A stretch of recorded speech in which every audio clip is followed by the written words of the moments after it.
नमस्कार जोहार। आप देख रहे हैं द न्यूज पोस्ट और मैं हूं आपके साथ समीर। आज हम बात करेंगे इस बुलेटिन में झारखंड की 24 बड़ी खबरों के बारे में। तो चलिए शुरुआत करते हैं खबरों की। लेकिन उससे पहले अगर आपने द न्यूज पोस्ट को सब्सक्राइब नहीं किया है तो पहले हमारे चैनल को सब्सक्राइब कर ले और बेल आइकन को जरूर दबाएं, जिससे आपको हर ताजा तरीन खबरें मिलती रहे। चलिए शुरुआत करते हैं खबरों की। गढ़वा में पटाखा दुकान में आग लगने से 5 लोगों की दर्दनाक मौत हो गई। बता दें कि रंका थाना क्षेत्र के गोदरमाना बाजार में पटाखा दुकान में आग लगी। इस घटना में 3 बच्चे समेत कुल 5 लोगों की जिंदा जलकर मौत हो गई। घटना की जानकारी रंका पुलिस और दमकल की टीम को दे दी गई, जिसके बाद मौके पर पहुंचकर आग पर काबू पाया गया, लेकिन तब तक 5 लोगों ने दम तोड़ दिया था। इस घटना में सूबे के मुखिया हेमंत सोरेन ने भी दुख जताया है। अपने सोशल मीडिया प्लेटफॉर्म में लिखा कि गढ़वा जिले के रंका प्रखंड में पटाखा दुकान में आग लगने से 5 लोगों की मृत्यु की दुखद खबर मिली है। मारंग बुरु दिवंगत लोगों की आत्मा को शांति दे, शोकाकुल परिवार को दुख की यह विकट घड़ी सहन करने की शक्ति दे। जिला प्रशासन द्वारा पूरे मामले की जांच की जा रही है। वहीं इस पर गढ़वा विधायक सत्येंद्र नाथ तिवारी ने इस मामले की जानकारी सदन में अध्यक्ष को दी। पूरे मामले की जांच कर दोषी अधिकारियों पर कार्रवाई की मांग की है कि आखिर बीच बाजार में पटाखा का लाइसेंस किसने दिया।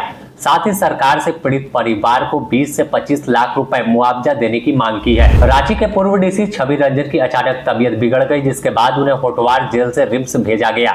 बता दें कि छवि रंजन के सीने में दर्द की शिकायत हुई, जिसके बाद सेंट्रल जेल बिरसा मुंडा में डॉक्टरों ने उनकी जांच की। इसके बाद बेहतर इलाज के लिए रिम्स में भर्ती करा दिया है। बता दें कि पूर्व DC Chhavi Ranjan money laundering के आरोप में लंबे समय से जेल में बंद है। उन्हें ईडी ने गिरफ्तार किया था और फिलहाल वह चार्जशीटेड है। लातेहार पुलिस को बड़ी सफलता हाथ लगी। जिले के मनिका थाना क्षेत्र से पुलिस ने पीएलएफआई उग्रवादी विनोद परकिया को गिरफ्तार किया है। यह उग्रवादी लेवी वसूलने और कंपनियों से रंगदारी मांगने को लेकर क्षेत्र में सक्रिय था।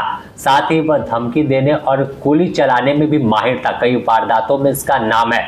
उग्रवादी विनोद पर लातेहार पलामू में 8 मामले दर्ज है। इसके अलावा टीएसपीसी के जोनल कमांडर भीखन गंजू का करीबी और खास शूटर रंथू गंजू को भी गिरफ्तार किया है। वहीं झामुमो के तत्कालीन बालूमाथ प्रखंड अध्यक्ष दिलेश्वर खान हत्याकांड में भी इसका नाम सामने आया था। झारखंड में अमन साहू, अमन श्रीवास्तव और विकास तिवारी पर कड़ी कार्रवाई की तैयारी की जा रही है। जेल में बंद गैंगस्टरों पर विशेष नजर रखने का आदेश दिया गया है, जिससे जेल से बाहर किसी तरह की वारदात को अंजाम न दे सके। इसे लेकर डीजीपी अनुराग गुप्ता ने साफ तौर पर कहा कि झारखंड की विधि व्यवस्था को बेहतर करने के लिए कई बिंदुओं पर मंथन चल रहा है। उन्होंने कहा कि रांची और हजारीबाग की घटना को लेकर हम एक्टिव है। रांची के मामले को लेकर हम लोगों ने पूरे मामले का उद्भेदन कर लिया है, जल्द ही इसका खुलासा करेंगे। लेकिन हजारीबाग में जो घटना हुई उसमें अभी तक अपराधी की पहचान नहीं हुई है, जिसे लेकर एसआईटी का गठन किया गया है और जल्द ही दोषी गिरफ्तार कर लिए जाएंगे। उन्होंने आशंका जताई है कि आखिर इस घटना के पीछे कौन है, क्या गैंगस्टर है या कोई उग्रवादी संगठन है। तमाम बिंदुओं पर जांच चल रही है। साथ ही उन्होंने बताया कि अमन साहू गैंग के 30 लोगों पर एफआईआर दर्ज किया है। सभी की गिरफ्तारी कर सलाखों के पीछे भेजने की तैयारी की जा रही है, जिससे झारखंड में अमन चैन बरकरार हो सके। डीजीपी अनुराग गुप्ता के इस बयान पर विधानसभा में हंगामा मच गया, जिसमें डीजीपी ने कहा था कि हाल की घटना की साजिश जेल से रची जा रही है। डीजीपी के इस बयान पर सीपी सिंह भड़क उठे। इतना ही नहीं, उन्होंने अनुराग गुप्ता डीजीपी को बेशर्म कह डाला। विधानसभा में विधायक ने कहा कि आम आदमी का जीना मुश्किल हो गया है और डीजीपी कह रहे हैं कि साजिश जेल से रची जा रही है, तो क्या जेल झारखंड और भारत से बाहर है? उन्हें रिमांड पर लेकर पूछताछ क्यों नहीं की जा रही है? झारखंड में कांग्रेस में फिर से 2 फाट दिख रहा है। 2 पार्ट में संगठन बढ़ गया है। आखिर कांग्रेस में स्लीपर सेल कौन है जो भाजपा के लिए काम कर रहा है, यह सवाल उठ रहा है। चुनाव में भाजपा के उम्मीदवार को मदद करता है और यह सवाल आज हर एक कांग्रेसी पूछ रहा है, क्योंकि कांग्रेस के प्रभारी के राजू के द्वारा एक बयान दुमका में दिया गया, जिस पर तमाम विधायक और नेता ही संदिग्ध के घेरे में आ गए हैं। के राजू ने कहा था कि कांग्रेस के अंदर कुछ स्लीपर सेल है जो पार्टी को कमजोर करने की कोशिश कर रहे हैं। इस पूरे मामले पर के राजू के बयान पर मंत्री दीपिका पांडे सिंह ने कहा कि प्रभारी को इनपुट मिली होगी, उसी आधार पर उन्होंने कहा है जो भी लोग पार्टी के अंदर विरोध करने का काम कर रहे हैं उन पर कार्रवाई निश्चित रूप से होकर रहेगी। संगठन को तोड़ने की कोशिश करने वाले को बख्शा नहीं जाएगा। वहीं इस पूरे मामले पर मनिका से कांग्रेस विधायक रामचंद्र सिंह ने कहा कि स्लीपर सेल कौन है उन्हें इसकी जानकारी नहीं है। आखिर प्रदेश प्रभारी के पास कोई सूचना होगी तब उन्होंने इतना बड़ा बयान दिया है। उन्होंने कहा कि वह बड़े नेता है और किसी इनपुट के आधार पर ही बयान दिया होगा। इसके अलावा बोकारो से विधायक श्वेता सिंह से जब इस बारे में पूछा गया कि आखिर आपकी पार्टी के अंदर स्लीपर सेल कौन है, विधायक कौन है जो भाजपा के लिए काम कर रहा है, इस पर श्वेता सिंह का जवाब भी अन्य विधायकों की तरह मिलता जुलता दिखा। श्वेता ने कहा कि संगठन में कुछ लोग हैं जो पार्टी में सिंधवारी करने की कोशिश कर रहे हैं, ऐसे लोगों पर कार्रवाई होगी। धनबाद जिले के कतरास थाना क्षेत्र अंतर्गत एक भीषण सड़क हादसा हो गया है। यहाँ टेलर की चपेट में आने से एक मोटरसाइकिल सवार व्यक्ति की मौत हो गई।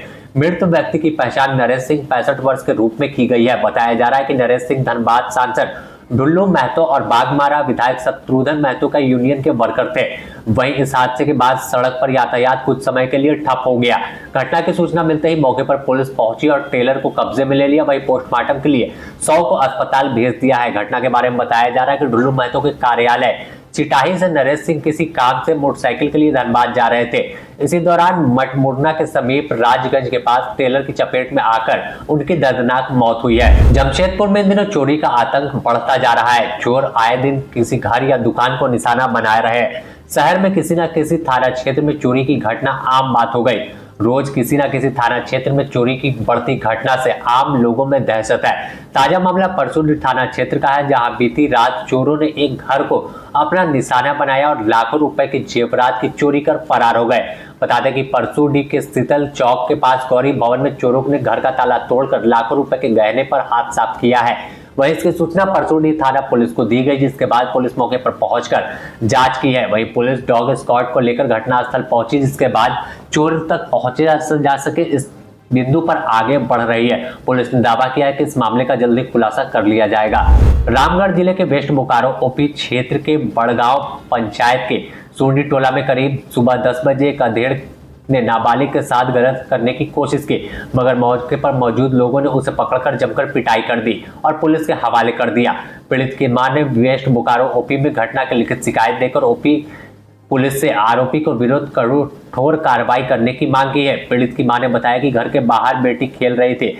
इसी दौरान साइकिल से गद्दा रजाई की फेरी करने वाला 64 वर्षीय सुकाई मियां आया और बेटी को अकेला पाकर पैसे का प्रलोभन देकर उसके पास एक अर्ध निर्मित घर ले गया और उसके साथ गलत करने की कोशिश करने लगा। वहां मकान में एक युवक देखकर शोर मचाया, जिसके बाद मौके का फायदा उठाकर आरोपी भागने की कोशिश करने लगा, लेकिन ग्रामीणों ने उसे पकड़कर पुलिस के हवाले कर दिया है। गिरिडीह के हीरोडी थाना इलाके में एक महिला का 100 मिलने से इलाके में दहशत का माहौल बन गया। 100 मिलने की सूचना के बाद काफी संख्या में ग्रामीणों की भीड़ घटनास्थल पर जुट गई। वहीं जानकारी मिलने के बाद हीरोडी थाना पुलिस भी घटनास्थल पहुंची और पूर्व 100 को कब्जे में लेकर पोस्टमार्टम के लिए भेज दिया है। मृतिका की पहचान ललिता देवी के रूप में हुई है। ललिता देवी की मां ने हत्या का आरोप सुनील मंडल नामक व्यक्ति पर लगाया है। मृतिका का मां का कहना है कि सुनील मंडल के साथ ललिता का विवाद हुआ था। उसकी बेटी के साथ ससुराल बेहर बादा और कुछ दिन पहले उसकी बेटी 4 बच्चों के साथ मायके आई थी। उसकी बेटी से घर से निकली थी, फिर वह घर नहीं लौटी।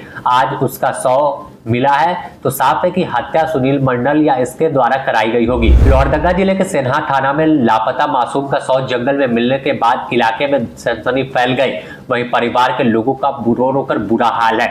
मिली जानकारी के अनुसार 3 दिन पहले मासूम की मां जंगल लकड़ी चुनने गई थी। इसी दौरान एक नाबालिग को मासूम का देख रेख का जिम्मा देकर जंगल में सूखी लकड़ियां और पत्ते चुनने लगी। कुछ वक्त बाद जब वह वापस लौटी तो मासूम मौके पर नहीं पाया गया। इसके बाद खोजबीन की, लेकिन बच्चे का कोई जानकारी नहीं मिल सकी। वहीं 3 दिन के बाद बच्चे का 100 अरू जंगल से बरामद किया गया है। घटना के बाद मासूम को उसके 100 को घर से ही कुछ दूर पर बरामद किया है। परिजनों को किसी अनहोनी की आशंका पहले ही हो गई थी। इस पूरे मामले में सदर अस्पताल में मेडिकल टीम के द्वारा पोस्टमार्टम किया गया। परिजनों का कहना है कि इस घटना की बारीकी से जांच की जाए, जिससे दोषी जो है उन्हें सलाखों के पीछे भेजा जा सके। डीजीएम डिस्पैच की मौत के करीब 48 घंटे बाद भी पुलिस को कोई सफलता हाथ नहीं लगी है।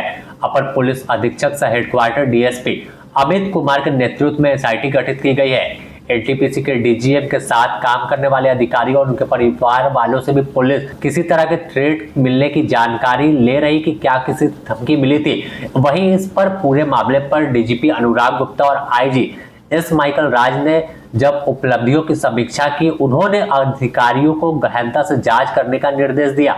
वरीय अधिकारी लगातार इस घटना पर नजर बनाए हुए हर घंटे स्थिति का अपडेट ले रहे हैं। सूचना के अनुसार पुलिस डीजीएम के चालक और डीजीएम कुमार गौरव के मोबाइल को भी खंगाल रही है। पुलिस सीडीआर निकालकर और टावर लोकेशन के माध्यम से हत्याकांड की गुत्थी सुलझाने में लगी है। एसपी अरविंद कुमार सिंह ने बताया कि अब तक 9 से अधिक संदिग्धों से पूछताछ की जा रही है। पुलिस की ओर से जारी विज्ञप्ति में बताया गया कि पुलिस घटनास्थल से केरेडारी और घटनास्थल से हजारीबाग तक के रास्ते में लगे सीसीटीवी फुटेज को भी खंगाल रही है। साथ ही ऐसी घटनाओं में को बिना रेकी का अंजाम नहीं दिया जा सकता, इसकी आशंका है। आरोपी कौन है, इसकी तलाश की जा रही है। लातेहार जिले के नेतरहाट थाना क्षेत्र के शोहर ग्राम जंगल में 16 वर्षीय एक किशोरी का शव पुलिस ने सोमवार को जंगल से बरामद किया है। शोहर की कुछ महिलाएं लकड़ी चुनने जंगल गई थी। इस दौरान शव देखा, जिसके बाद इसकी जानकारी गांव के लोगों को दी। गांव वालों ने नेतरहाट पुलिस को मामले की सूचना दी, जिसके बाद सूचना के बाद डीएसपी शिवपूजन बहेलिया के नेतृत्व में इंस्पेक्टर पीर मोहम्मद व थाना प्रभारी नेतरहाट अभिषेक कुमार दल बल के साथ घटनास्थल पर पहुंचे और शव को कब्जे में लेकर पोस्टमार्टम के लिए भेज दिया है। कपड़े और पैर में बंधे शव की पहचान की जा रही है। दीपक मुंडा की 16 वर्षीय पुत्री अनुपम मुंडा के रूप में की गई। परिजनों ने हत्या की आशंका जताई है और पुलिस तमाम बिंदुओं पर जांच कर रही है कि आखिर हाथ पैर बांधकर शव को फेंकने के पीछे क्या कोई आपसी रंजिश है या किसी आपराधिक संगठन की ओर से इस घटना को अंजाम दिया गया है। पुलिस ने दावा किया है कि जल्द ही इस पूरे मामले का खुलासा कर लिया जाएगा। ऊपर धान की भूसी और नीचे 45 लाख की शराब। यह मामला गढ़वा जिले के बंसीधर नगर क्षेत्र का है। तस्करों की होशियारी देख पुलिस बोली कि जो कर लो बच नहीं पाओगे। आपको बताते चले कि बंसीधर नगर थाने की पुलिस को होली से पहले एक बड़ी सफलता मिली। पुलिस ने देर रात राजस्थान से उत्तर प्रदेश के रास्ते बिहार भेजी जा रही एक ट्रक को अवैध विदेशी शराब के साथ जब्त किया। इसकी अनुमानित कीमत 45 लाख रुपए बताई जा रही है। इस मामले का खुलासा श्री बंसीधर नगर थाना में आयोजित प्रेस वार्ता कर एसडीपीओ सत्येंद्र नारायण सिंह ने दी है। उन्होंने बताया कि एसपी दीपक कुमार पांडे को गुप्त सूचना मिली कि उत्तर प्रदेश की ओर से अवैध विदेशी शराब लोडकर एक ट्रक नगर उटारी थाना क्षेत्र के पाल्हे कला निमियाडी स्थित NH 75 के किनारे रॉयल किचन रेस्टोरेंट और ढाबा पर खड़ा है। एसपी को गुप्त सूचना मिली, जिसके आधार पर एसआईटी का गठन किया गया और कार्रवाई की गई। कार्रवाई में 45 लाख रुपए की शराब जब्त की गई है। सुरक्षा, सतर्कता और जागरूकता के बावजूद झारखंड के उपराजधानी दुमका में सड़क दुर्घटना थमने का नाम नहीं ले रहा है। देर रात 2 अलग अलग सड़क दुर्घटना में 3 लोगों की मौत हो गई, जबकि एक व्यक्ति घायल है। उसका इलाज फूलो जानो मेडिकल कॉलेज अस्पताल में चल रहा है। पहली घटना मुफस्सिल थाना क्षेत्र के बाबूपुर के पास की है, जहां देर रात अज्ञात वाहन ने एक बाइक सवार को टक्कर मार दी। गंभीर रूप से घायल बाइक चालक दीपक भंडारी को इलाज के लिए दुमका के फूलो जानो अस्पताल लाया गया, जहां डॉक्टरों ने उसे मृत घोषित कर दिया। मृतक लड़का पहाड़ी गांव का रहने वाला था। दुमका के दुधानी में एक रिसेप्शन पार्टी में शामिल होने गया था, वहीं से वापस लौटने के दौरान हादसा हुआ है। बोकारो जनरल अस्पताल के डीएनबी गर्ल्स हॉस्टल में एक महिला डॉक्टर की लाश मिलने के बाद डॉक्टरों में सनसनी फैल गई। मामले का खुलासा तब हुआ जब रूम पार्टनर ड्यूटी ऑफ कर पहुंची। पाया कि भीतर दरवाजा बंद है। काफी खटखटाने के बाद भी दरवाजा नहीं खुला। उसके बाद रूम पार्टनर ने इसकी सूचना अन्य लोगों को दी और दरवाजा तोड़कर अंदर घुसे तो देखा कि फंदे से लटकी डॉक्टर का शव बरामद किया गया। जहां डॉक्टर की टीम वहां पहुंची तो उसे चेक किया, जब तक उसका दम तोड़ दिया था। इसकी सूचना पुलिस को दी गई। बोकारो सेक्टर 4 थाना की पुलिस मामले की जांच में जुटी है। मुख्यमंत्री हेमंत सोरेन का लोगों का जीवन सुरक्षा सकारात्मक प्रयास रंग ला रहा है। आपात स्थिति में गंभीर बीमारी से जूझ रहे असहाय मरीजों को बेहतरीन चिकित्सीय सेवा उपलब्ध कराने में एयर एम्बुलेंस वरदान साबित हो रही है। मुख्यमंत्री के इस प्रयास से अब तक 94 मरीजों को झारखंड से ससमय एयरलिफ्ट कराकर दूसरे राज्य के प्रमुख अस्पतालों में शिफ्ट किया गया है। सिर्फ रांची से 78 जबकि अन्य जिलों से 11 मरीज ऐसे हैं जिन्हें एयर एम्बुलेंस का लाभ मिला है। एयर एम्बुलेंस के जरिए त्वरित और सहज भाव से मरीजों को दूसरे राज्यों में इलाज के लिए मिल रहा है। तभी तो बीते समय में आम लोगों के साथ साथ गणमान्य लोग भी एयर एम्बुलेंस की सेवा दी गई है। इसके अतिरिक्त विधानसभा चुनाव कार्य के दौरान गंभीर रूप से घायल झारखंड पुलिस के कई जवानों को भी ससमय उच्च स्तर चिकित्सा सेवा के लिए एयर एम्बुलेंस से एयरलिफ्ट कराकर उच्च स्तरीय मेडिकल सेंटर शिफ्ट किया गया है। राज्य के आम और खास हर वर्ग के मरीजों को परिवहन नगर विमान विभाग द्वारा संचालित 8210594073 मोबाइल नंबर पर फोन करें। एयर एम्बुलेंस संबंधित सेवा की जानकारी और तमाम उसमें पड़ने वाले खर्च और तमाम जानकारी ले सकते हैं। हाल के दिनों में झारखंड के अलग अलग क्षेत्र से गोलीबारी की घटना को अपराधियों ने अंजाम दिया है, जिससे विधि व्यवस्था पर सवाल खड़ा होने लगा। आखिर झारखंड को आपराधिक कैसे अपना टारगेट बनाकर खून की नदियां बहा रहे हैं, यह सवाल अब हर कोई पूछ रहा है। इस पर विधानसभा के बजट सत्र के दौरान भी हंगामा हुआ।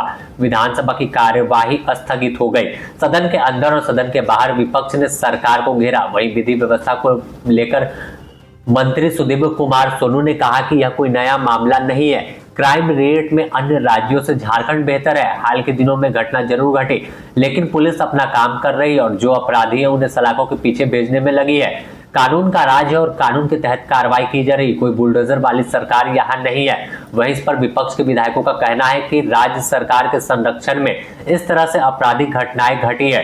पुलिस कोई दूसरे काम में लगी है तो वह लोगों की सुरक्षा क्या करेगी? पुलिस सिर्फ वसूली पर ध्यान दे रही है। कांग्रेस के प्रदेश प्रभारी के राजू ने कांग्रेस में स्लीपर सेल एक्टिव होने की बात कहकर झारखंड की सियासत को गरमा दिया है। अब भाजपा ने तंज कसते हुए भाजपा के प्रदेश प्रवक्ता प्रतुल सहदेव ने कहा कि के राजू का यह बयान हजारों लाखों कांग्रेसी कार्यकर्ताओं की पर प्रश्न चिन्ह खड़ा कर दिया है। पहले राहुल गांधी ने गुजरात में कांग्रेसियों पर भाजपा के स्लीपर सेल होने का आरोप लगाया था।